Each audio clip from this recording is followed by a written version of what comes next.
pretty much everything. This guy's had multiple exits, big time entrepreneur, and somebody who is here to inspire the world. Please welcome Steven Scoggins. Thanks, Steven. Dude, are you flying kidding? down here? Bro, of course I would, man. We had that awesome vibe with you on my show, man. I was like, dude, I gotta get down to Cali. Welcome to another episode of Coffeez. Dude, I'm so stoked that you're here, that you flew in. Steven, you look like a very fit dude. I like to ask everybody the same question. What's your morning routine? Morning routine is actually fairly boring. Actually, it's not for me. So one of the things I discovered while building businesses is when you start as an entrepreneur, one of the things you do is you wake up with anxious energy, and you feel like if you're not taking action, you just stumble everywhere. And what I realized is how I started my day was how I did my day and finished my day. Yeah. So if I started off with a bunch of anxious energy and all kinds of stuff, and I would go, that would be the day. The day would be gone. I'd be like, what the hell just happened to my day, right? So I actually start off with what I refer to as a presence practice. So I wake up 5:30, 6 in the morning, most mornings. Before I even get out of bed, I say a mantra to myself 4 times. I'm healthy. I am wealthy. I am wise. I'm a steward of the Most High. And probably the most important one was the most difficult one for me to say for as long as I did was, I love you, Steven. And one of the things that came out of that is I realized that even when I was building businesses, I was actually chasing worth and not necessarily trying to build legacy. So it was a big shift there. From there, I go into I go out in the lake because my house is on the lake, Lake Norman, and I'll walk the grass for a half hour. And out there, I'm just like slowing things down. Because what I've discovered is after the exit, I wish I'd known this decade earlier. If I could slow things down in my morning, I could actually accelerate things in my business. And that was one of the big takeaways. So the presence practice starts there. Occasionally, I did a journaling practice for 6 months that was really, really cool. It's called What I Hear You Say Is. So I would just go sit down in the quiet and pull a pen out, write that sentence at the top of the thing with a question mark, and I would just sit there and listen. Sometimes it was a minute, sometimes it was 10, sometimes it was 30 seconds. But I would start one word, and the next word would form itself, and before long I'd have a whole page. Wow. And some of the newest ideas, the concepts, we talked about a lot about AI and stuff like that when you were on my show, and a lot of the really cool things that are kind of starting to take shape now actually came out of those moments. And what I've discovered is some of the best advice, the best insights, the best steps for your business, the best steps for clarity and get just like feeling more aligned. And dude, all of it starts right there. And then I hit the gym. So that's my morning routine. Man, that's pretty robust morning routine. I mean, you know, when was your exit from your company? Late 2023. 2023. Yeah. Started in 1998 from the trash piles of a construction site. Oh, we're going to dive into that. Sleeping in a bar friend's car. And then 25 years later, it was an overnight success. I love that. And then you got bored. Yeah, I got bored. Yeah. And then you figured out, I'm going to start another company. Yeah. Almost immediately. It's funny. We were talking off air a little bit about my girlfriend. And one of the things she asked me, she says, well, how'd you celebrate? Like, how'd you celebrate when you exited your company? I was like, I tried to take 3 weeks off. And I used the word tried. Yeah. But I pretty much started building the next thing almost immediately. Yeah. And that's where she's like leaning into about more gratitude and stuff like that. So. Yeah. It's funny. Like you could have an exit, but not really exit, like, which is like, the position we discussed, like you just want to keep building, like we're builders, you know? Well, the crazy part is if you have an exit without what I refer to as a transformational transition strategy, what happens is all the worth, everything you've ever felt about yourself, all of it's tied directly to that business. Yeah. So you exit, and all of a sudden you have a bit like an identity crisis. It's like, who am I? Why am I here? What am I doing? What am I doing about it? Because every day you woke up and you were attacking that thing every day. We were talking about, having relationships with clients and then, trying to, feed a family and, we both have kids and, just trying to like figure that stuff out. Right. So it's interesting that, I'll share this with you. One of the things that, people don't talk enough about, in my opinion, this is a big one, is what happens when you get quote unquote the success that you think you've always wanted and you realize you're still empty. Yeah. And that's where I was in late 2023. I mean, in early 24. I mean, I just like sitting on top of a mountain in Utah in a beautiful home that was basically paid for and like could travel, had resource, had time. And I wasn't happy, so. What do you think was the shift? Was it mental? Was it physical? Was it spiritual for you? Dude, it was like all of it. I'm a person of faith in general. Like that's Yeah. my audience knows that. And most people that know me closely know that. I don't flaunt it. I don't put it in people's face and all kinds of stuff. But I had a bit of a spiritual encounter before I started the company. And I kind of alluded to the fact about the journal piece, like, hey, man, this journal thing is like dialed in. This is where I'm getting a lot of this essence. What I've discovered is all of my greatest moments of growth came after my greatest moments of suffering or pain. So, ending of a relationship I didn't expect, a year or so ago. Thought I was going to get engaged and the whole deal. And it really exploded in my face right after that. I wasn't expecting it. So everything that I'd kind of anchored to was uprooted again. But out of that, we start breaking free from like things like what I refer to as the self-abandonment cycle or rescuing program. I was very fortunate to my girlfriend now she's a very successful entrepreneur in her own right. So I know she's in it for me. Like she's not trying to gain anything or game the system kind of thing. As a result, a lot of that becomes spiritual under pressure. So what I've tried to do with my life specifically is I try to run to my faith at times of crisis rather than let it be the last thing that I show up for.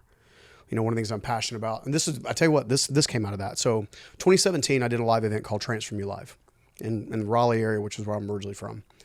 I had a modest showing. I had some great thought leaders. Some of them are actually still live in the area, in the California area. Come out, we did an event. Some of them were hybrid because it was just right after COVID. And I said on stage at the top of my lungs, and this is where you just lose yourself. I know you speak too, so sometimes you just lose where you're at. Lose where you're at in a good way. You're in flow, right? It's like something else is talking through you, right? I utter these words: if you're going to be successful at life or anything, you have to become 1 part lion and 1 part lamb. What's crazy about that is that was the first and last time I said that until about 6 months ago. Now that's becoming the entire essence of everything I stand on. How I lead people, how I have relationships, how I build businesses, how I develop myself, how I try to develop my kids, and now, believe it or not, grandkids. I'm almost 50. Is like, what is the balance, right? Because if you're building a life or a business and you're all one or the other, then you're out of balance. So if you're all lion, you're dominant, you're controlling, you're just over assertive, right? You're leading, but you're leading typically from insecurity or fear, right? Other side, if you're all lamb, well, you're a people pleaser. You're getting pushed over. You're getting stepped on. You're not speaking up for yourself. You're self-abandoning. The balance, the paradigm, if you have a giant pendulum, right, is this concept of being aligned. Well, you only get aligned by actually truly knowing yourself. So I had to do a lot of inside work before now I get to do the outside work, which was a whole lot of fun. But when you're balanced, the lion is bold, courageous, enduring, protective, and you can just feel the presence, right? The lamb is empathetic, right? It has emotional stability, emotional regulation, emotional control. So when you say, what was the greatest shift? I actually would say, in today's words, it was learning that I had to also become 1 part lion and 1 part lamb, which is something my grandfather said, a decade ago. It's hard for guys like you and me to be a lamb. Yeah, it is. It is. And it's a tough pill to swallow. Let's talk about, you went from homelessness to building building multiple 8-figure companies, not just one. What did rock bottom actually look like for you? And how did you get out of rock bottom? Yeah, well, I'll say this much. So I didn't build those companies overnight, first of all. I had a lot of growth process. So I don't have a high school background. I didn't finish high school. I dropped out early to help family pay the bills at the time. My decision. I was just tired of the lights getting cut off and the water being cold and whatever. I was given an opportunity by my first mentor to build a company. He bought me everything, did everything for me. I made a bunch of money really fast. And before long, I got cocky. I got arrogant. I got involved with the wrong person. Next thing you know, a year later, I'm literally kicking dirt and looking at the stars and not living my best life.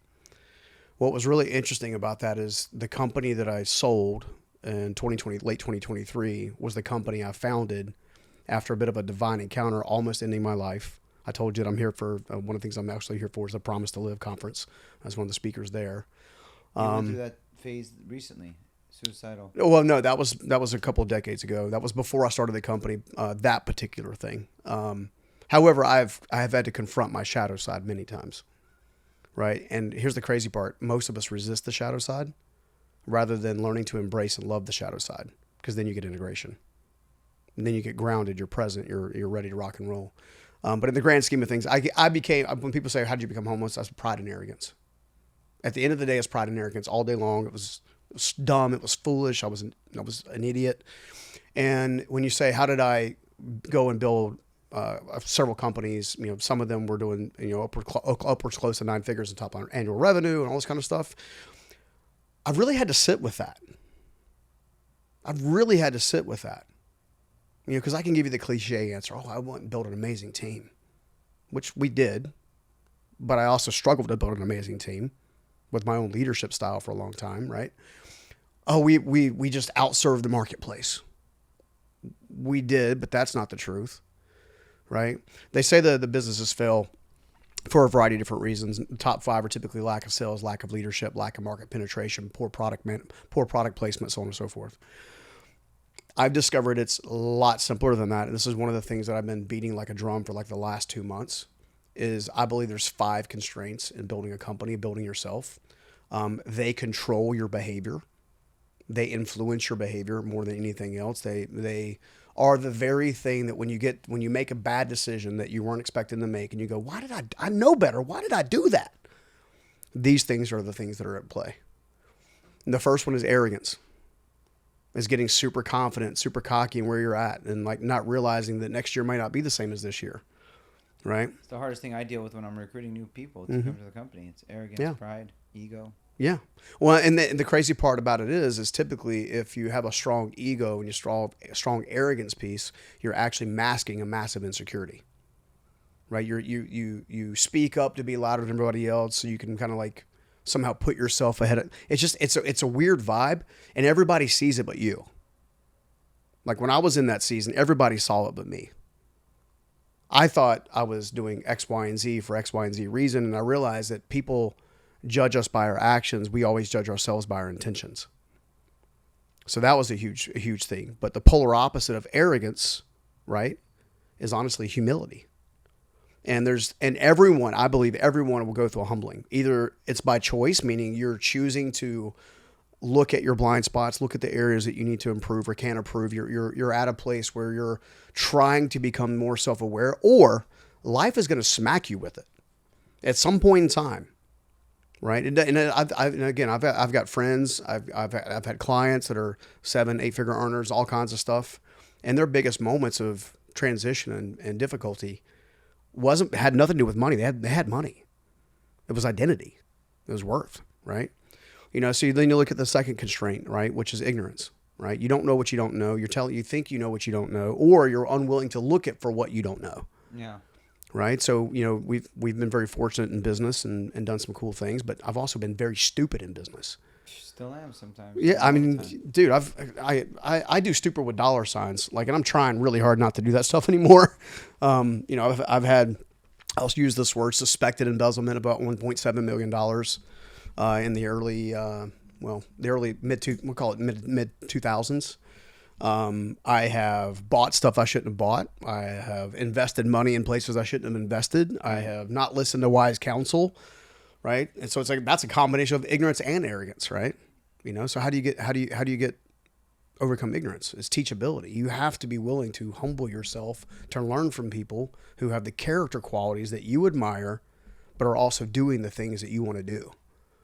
And when you dig into that, you can like really build something amazing. The third one, I think, is probably the one that we all deal with. I call it impatience, right? So you and I joked about this, I think, on my show a little bit, but I was at an event.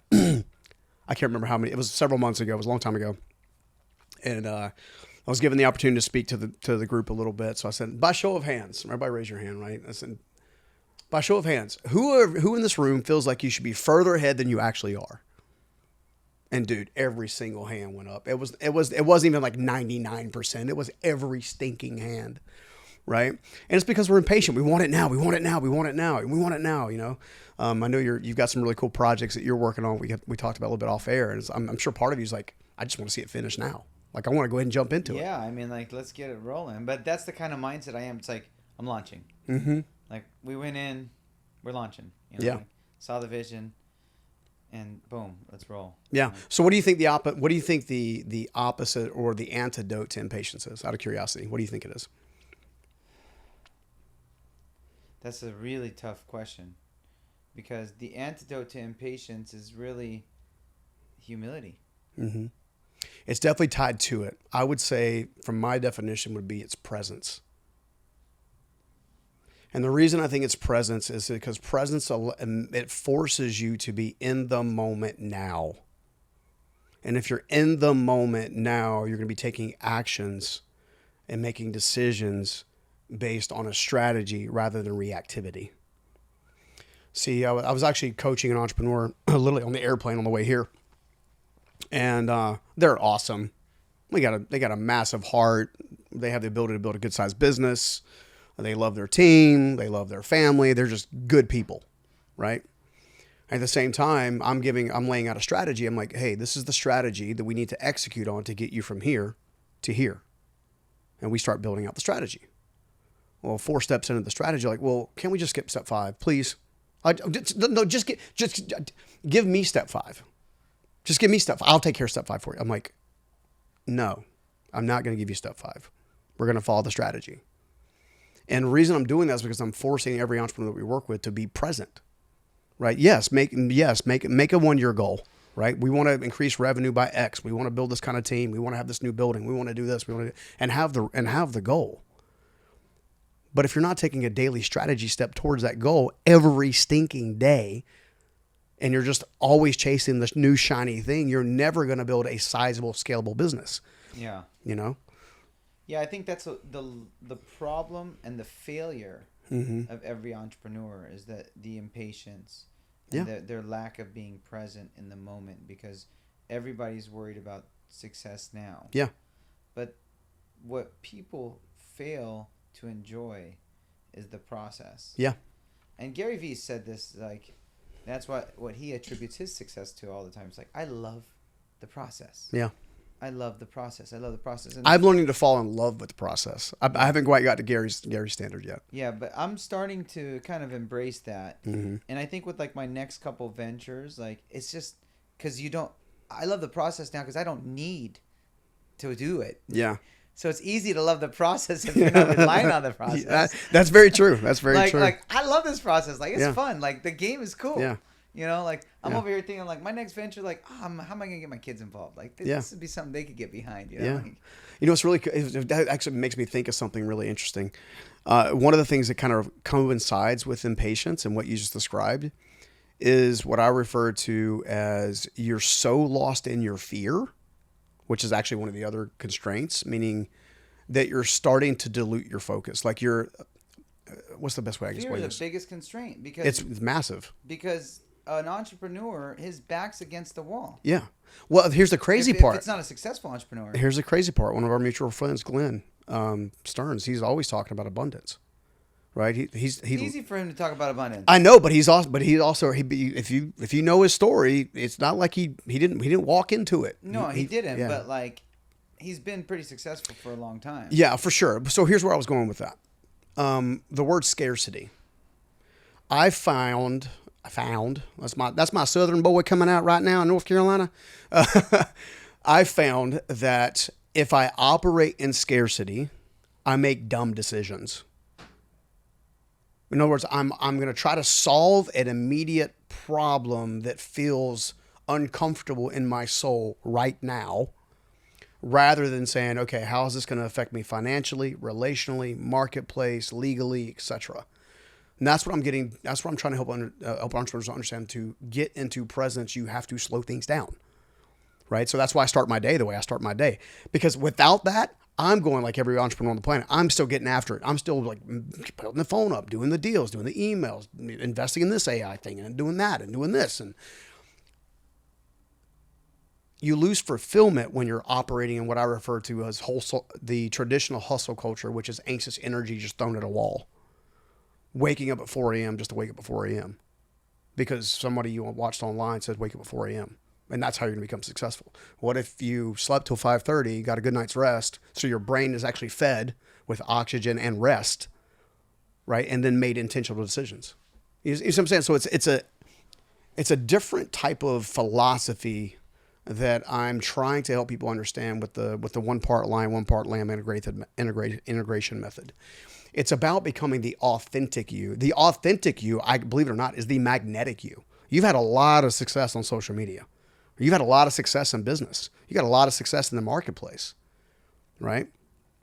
The crazy part is the more you continue on your own journey of like becoming more and more authentic, the more and more it's going to, the bigger it's going to get over and over again.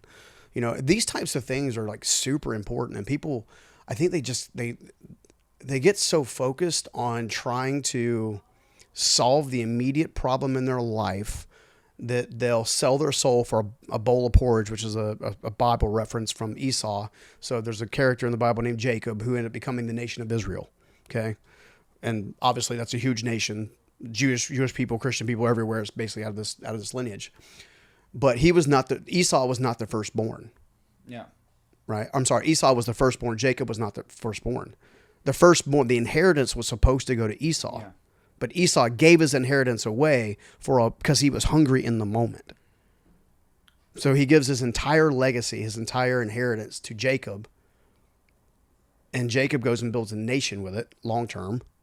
You see what I'm saying? Like, if we get so wrapped up in trying to get this one problem solved in this very moment now, a lot of times we're not thinking like, where's this going to affect me a year from now, 2 years from now, 3 years from now, 5 years from now?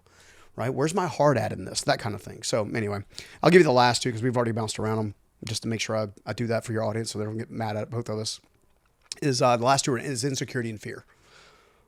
So at my worst, leading companies, I led from a place of insecurity, right? I had no high school diploma, had no college background, and here I was building a multi-million-dollar organization from sheer will and hope and faith. Like I'm just building it, right? And then I get to about $20 million in top line revenue. And then I realize, holy crap, this thing is way outside of my control. I don't know how I'm leading. I was hiring great people that had CPA and MBA and all these different acronyms behind their names and all this cool stuff. Like but they would come to give me a great idea and I would shut the sucker down because it wasn't my idea, there's the arrogance again. Why was I doing that? Because I was insecure.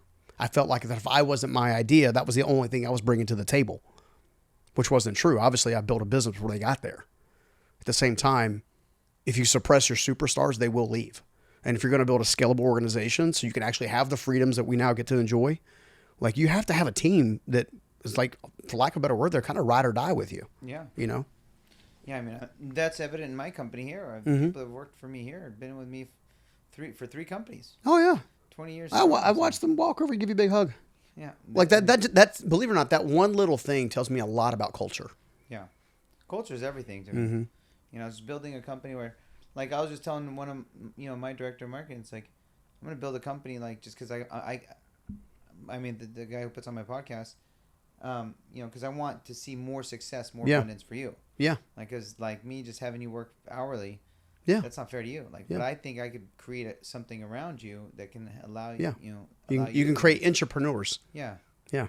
Because that's what it's about. It's like God gave me these resources and abilities and the ability to bless others. And, my favorite thing to do is to bless people who serve the Lord. Because I know that what they're going to do with the money. I know what they're going to do with their heart. I know what they're going to do with their talents. Yeah. So it's a fortunate place that we're in, especially because we can identify the talent that loves and seeks the Lord. You know what's really interesting? I'm glad you brought that up. Here's a thought.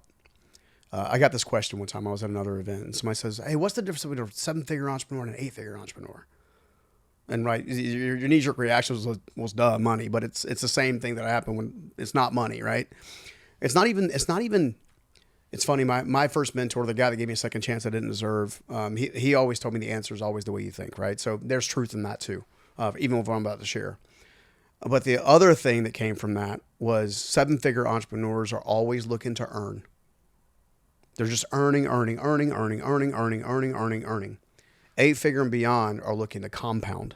How do I make this 1 hour time turn into 4? How do I make this $1 turn into 100? How do I make this one relationship turn into 6? Yeah, that's why I podcast. Mm-hmm. That's why I create content. Yeah. Because I generate 300,000 to 400,000 views a day minimum. Wow. You know, it's like, where else can I do that? Yeah, that's right. Like, that's right. I can't go talk to an individual. It's Yeah. 1-to-1. You know, Yeah. like talk 400,000 people a day, much easier. Yeah, You know, for sure. sit in front of a camera all day. Yeah. It's much easier to reach an audience. Well, and you know, if they say you attract who you are, so if there's, you know, but I've experienced you attract who you are, but historically, if you're attracting people you're going to serve, they're like 3 levels behind where you were. They're like 3 years behind you. Yeah. Right. So whatever insight you're offering, it's like 3 years ago. One of the things that I used to say from stage all the time, I don't say it as much anymore because it's said in 10 different ways by 10 different people, and whatever is the greatest purpose in life you'll ever have is serving the person you used to be. But it's all the versions of yourself, right? The reason I create content, right? Because I remember being the scared entrepreneur. I remember trying to make payroll. I remember having to fire somebody that I wasn't sure was going to take it very well, or fire somebody I didn't want to fire. In California, Yeah. Nobody takes it well. Everybody goes Yeah. and seeks unemployment in a lawsuit right after. Jeez. That's how it is in We have to look at your exit program. So if you're in California and you're an entrepreneur, don't fire them. Well, so much for talking me into moving to California. So They make it tough here. yeah, yeah, Tough here. But we work our way around. You know, we outsource a lot. yeah. So Well, you build a good business. this company has thousands and thousands of people, but you know, headquarters is X amount of people. Yeah. But you know, we're independent contractors nationwide, and then Yeah.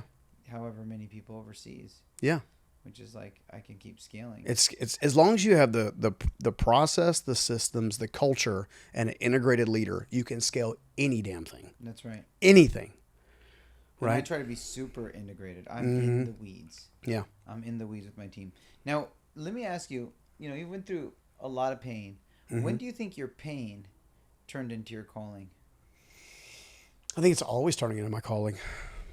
If I'm being honest, like if you're really serving the person you used to be, and that you've done that numerous times, I believe in something called life gates. You ever heard the term life gates before? No. So there's a book written by a guy by the name of Tom Patterson's. He created something called Life Plan. So if you did lifeplan.com, you'd find it. He's either passed away or he's in his 90s. Like he's an older guy. He's one of the, I guess, co-inventors of the ATM machine. Wow. That's how long he's been around.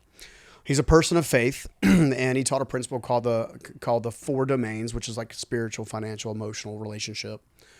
He's the one that I borrowed, him and a good friend of mine, Chris Lacurdo, I borrowed a term, he called them the 4 helpfuls.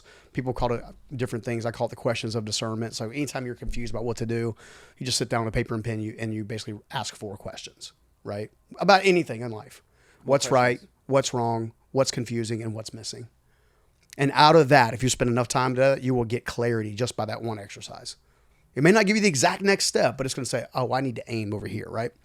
I say all that to say that he taught this principle called Life Gate.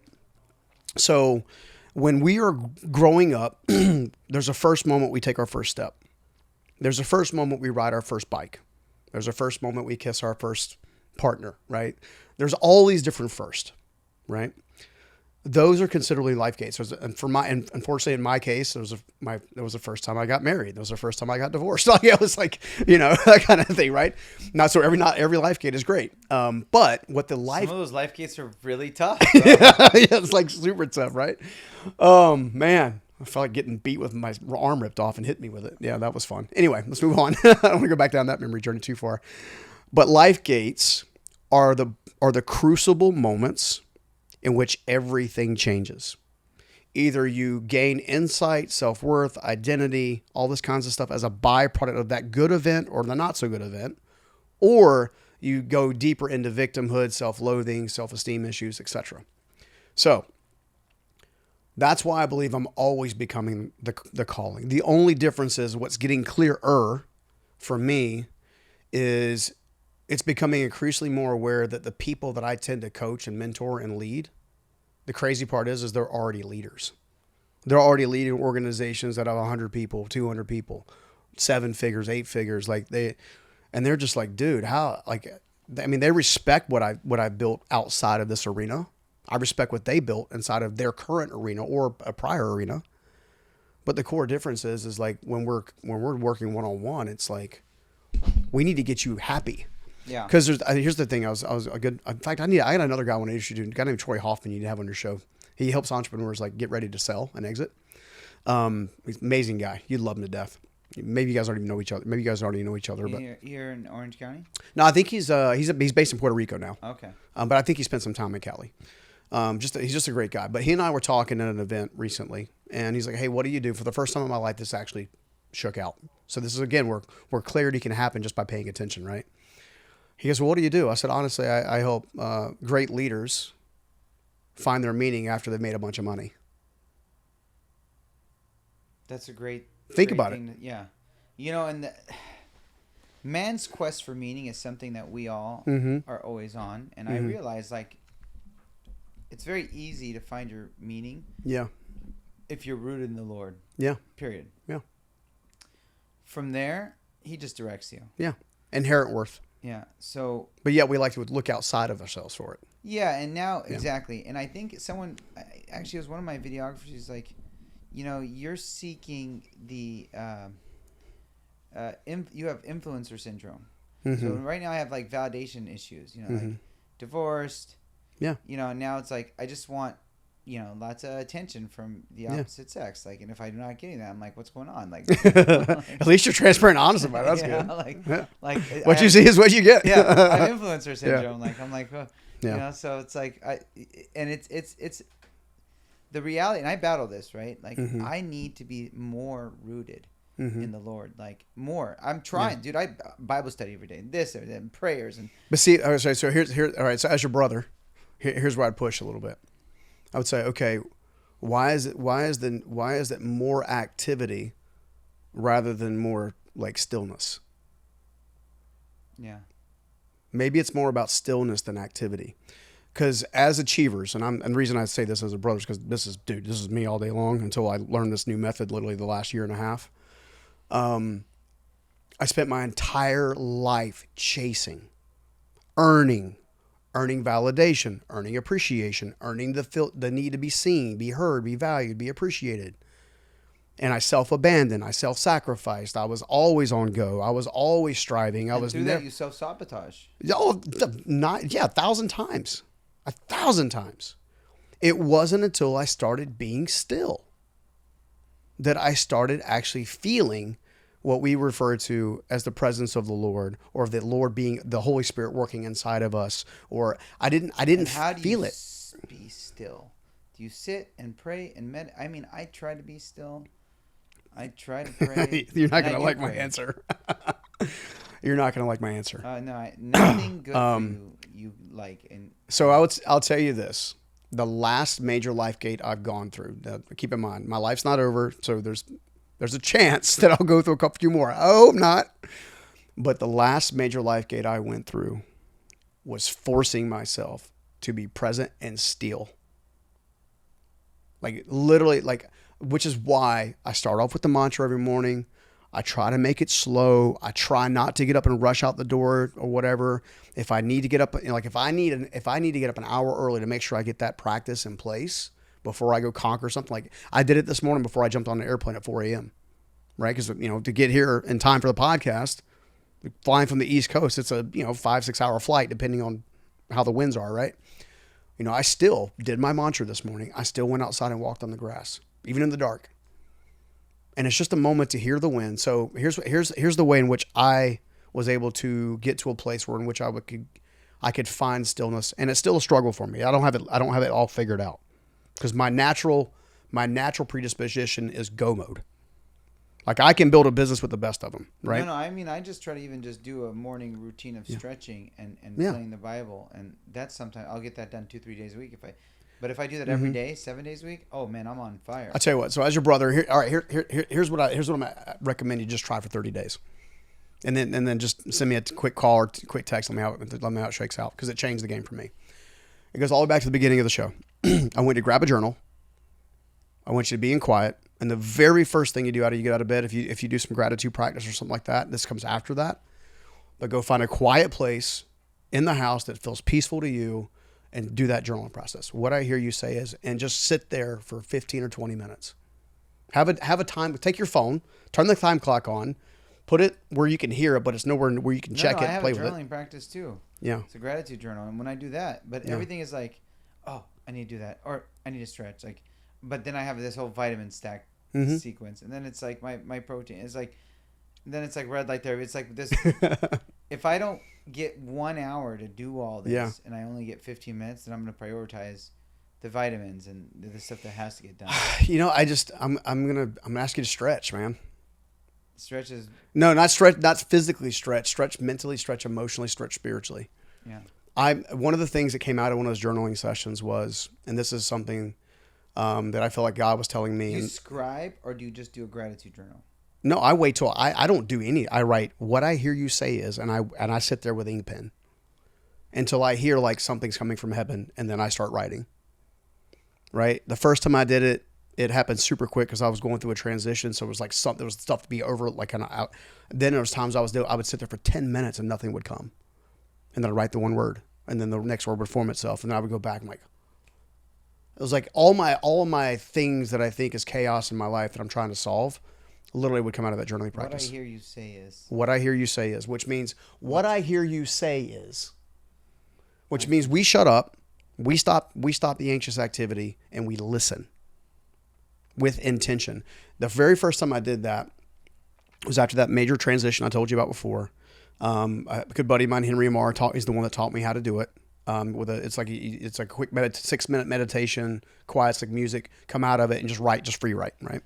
And I had just some really cool stuff fall out. So I did that same practice like a week later in the middle of a storm, so to speak. And I get to the bottom of the page and I'm like poured my heart on paper to God, right? And in the bottom of the page, I'm like, if you have anything to share with me, please share it now. I changed the font color to blue, and then I could not stop typing quick enough. And that became what I hear you say is journaling practice. I began to do with a ink pen and a pad. And if I showed you what it said, even today, it would blow your mind. Because it's a very distinct voice difference. And I'm not talking about channeling spirits. I'm talking about letting the spirit talk to you. Because in that same blue document, it says this one really cool thing. It says, I am always talking, but my children are seldom listening. I trust you to listen. What if the other side of what's missing or what's confusing is simply what's listening, what you're not listening to or listening? It's incredible. And I can only imagine that. I'm sure that's what the apostles and all the saints when they wrote the Bible. That's what they said. Pray in the Spirit, dude. Pray in the Spirit. Sometimes people think it's talking in tongues. It may be, but I think praying in the Spirit has more to do with listening. Because you go to Daniel, right? So Daniel goes to go pray, and he's praying for essentially a rescue, right? And he's sitting there, and they say he's beseeched before the Lord, right? So he's there. He's sitting in quiet. He's already David, same thing. He's already shared all the tears he can shed. He's done all he can do. He's repented. He's done everything he knows how to do. And it's not until he stops doing and starts listening that God starts speaking. Why is it any different for David, for Jacob, for Noah, literally for Jesus? Like that's what the reason I believe that's why Jesus went off by himself all the time. So he could hear. Which is why he heard so clearly, so that's, I don't know. I really feel like it's a missing piece.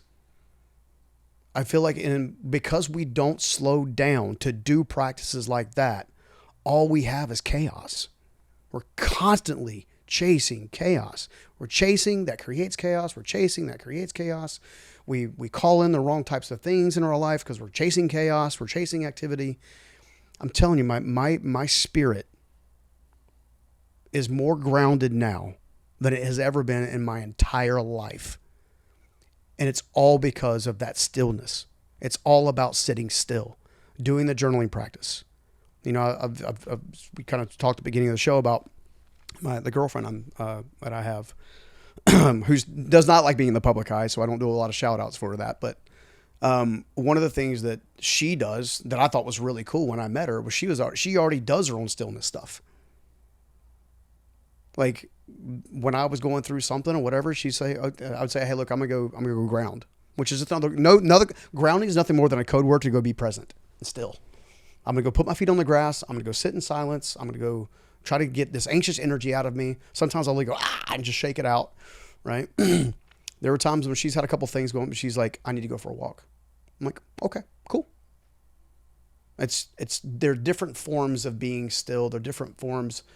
It's not necessarily the body has to be still, but the mind and the spirit have to be still. So the easiest way to do that is to do the journaling practice, 1.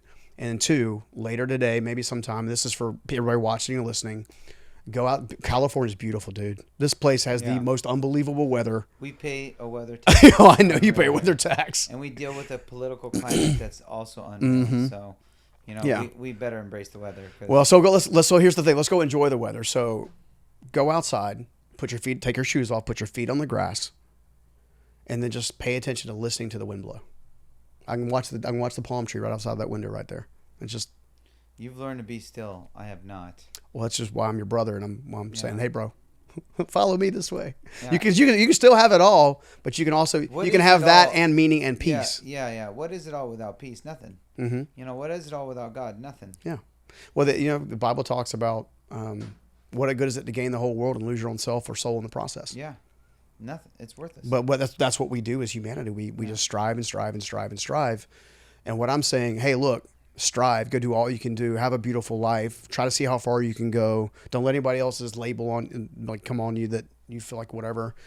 But go ahead and if you want to tithe something, you have no money, tithe your spirit. Like, just be still. The other thing I was going to mention to you before that you shared, and I'll try to shut up. You just got me all fired up, man. I love hanging out with you. You mentioned something about obviously having been through a divorce, right? Yeah.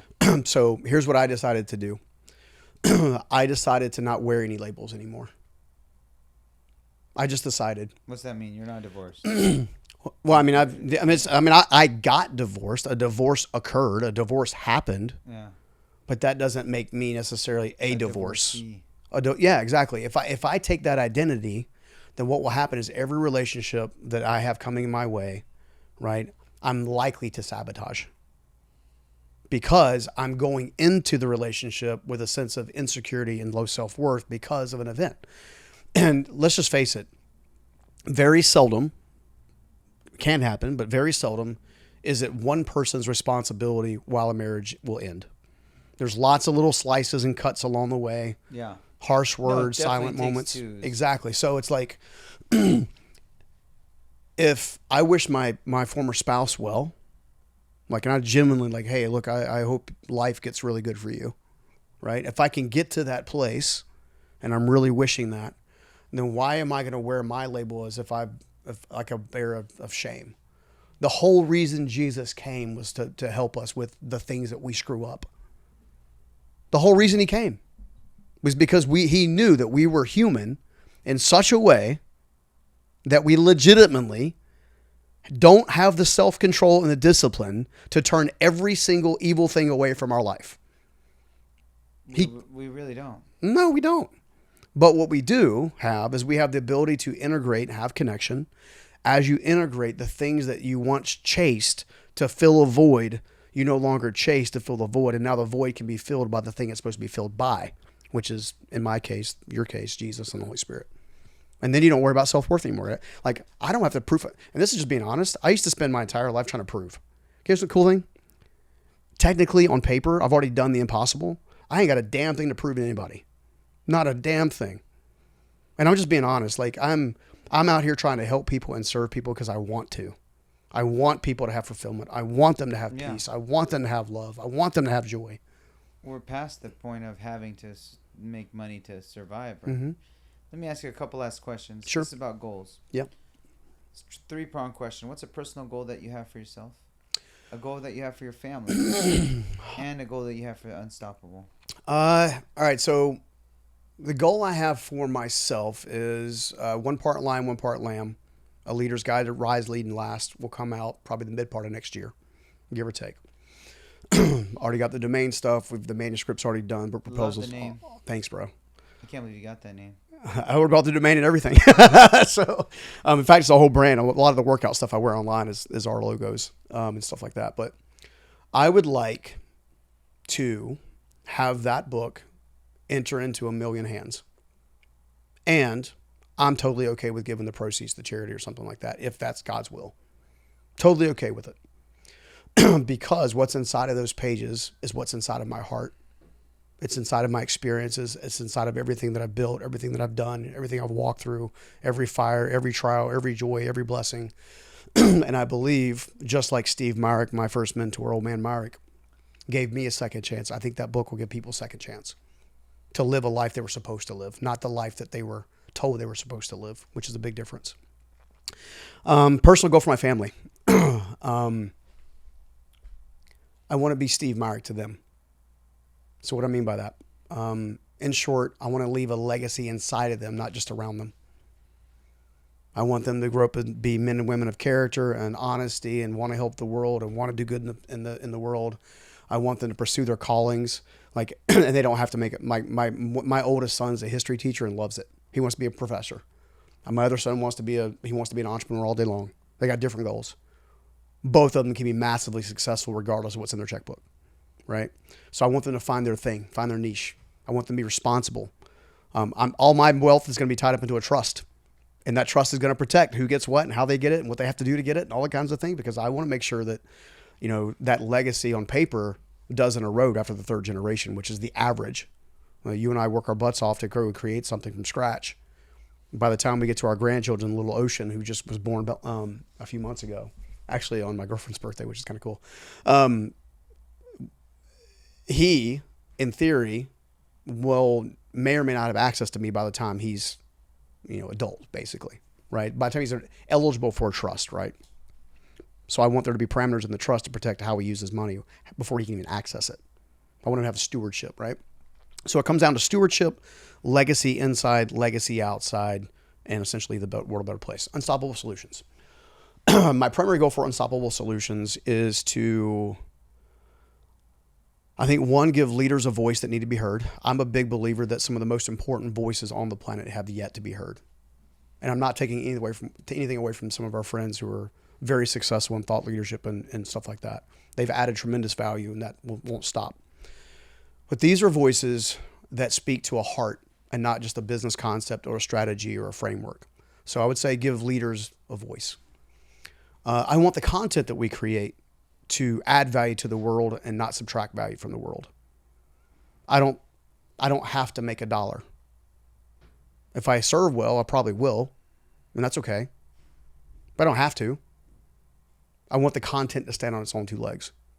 The fact that you gave me an opportunity to hang out with you and just be this vulnerable and honest with you, I can't thank you enough for. Because I'm hoping people are listening and watching and getting something from it, bro. So I think those are probably my 3 goals. Last question. When you're in front of the pearly gates, what do you think God's going to tell you? God, I hope he just says good and faithful, well done. Honestly, that's what I'm hoping to hear. It's funny. Here's a dark but helpful tool that kind of plays into that. I was once asked to write my epitaph, right? So or write your life. You write your hero life story, right? If you were to live your best life, you write that on paper, okay? And you get all of that done, you got to have the epitaph. I want my epitaph to say, here lies a wonderful husband, an amazing father, and also someone who set out to change the world and did. In whatever capacity that has. I feel like everybody should write their epitaph. Mm-hmm. God bless you, bro. I hope you hit every single one of your goals. You're a man of faith, a true servant leader. If people want to connect with you, how do they find you? First of all, thank you. I love you, man. I really appreciate you inviting me over to SoCal for this. The easiest way is to go to StephenScoggins.com. That's with a PH. So Stephen, S-T-E-P-H-E-N, Scoggins, S-C-O-G-G-I-N-S.com. If they are looking for more alignment in their life, they can just add a backslash or a slash and write the word alignment. So StephenScoggins.com/alignment. And that will take them to a tool that will help them figure out how aligned they are. And the best part is, I ain't selling you nothing. Let's go. Let's do it. Stephen Scoggins. Make sure you connect with him. Find him on social as well. This guy's a beast, a mentor to millions. Please check him out. Thank you. Thanks for tuning in, guys.